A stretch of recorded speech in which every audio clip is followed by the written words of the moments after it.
President Lorenzo Snow addressed the conference. He said, in substance, that as his voice was not sufficiently strong to make all the vast congregation hear, his remarks would be brief. He would at least bear testimony that the Church of Jesus Christ of Latter-day Saints is of God.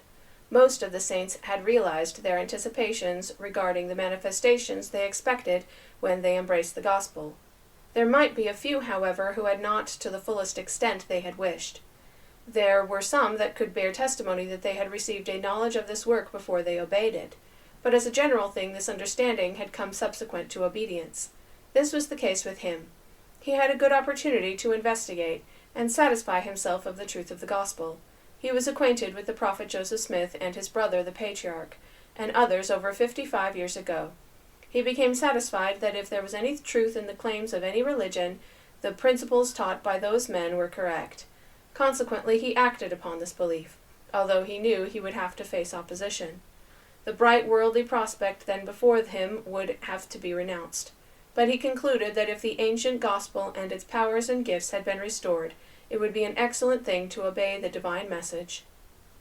After having been baptized and received the Holy Ghost by the laying on of hands, by those having divine authority, he obtained a most perfect knowledge. The heavens were opened above him, and so long as memory lasted, he could not forget that testimony, or have any doubts as to the divinity of what is called Mormonism. His faith, however, did not rest alone upon the manifestation he had described, but for 55 years and over he had received many demonstrations of the divine character of the work of God. All faithful Latter-day Saints who wished to know from whence they came, what they were here for, and whither they were hastening, these matters would, if they diligently searched, be made perfectly plain to them.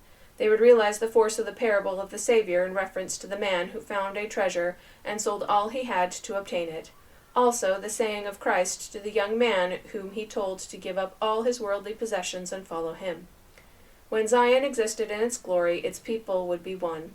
The time was near at hand when the saints must again endeavor to do away with the class distinctions which have grown up in their midst, and become one in all things.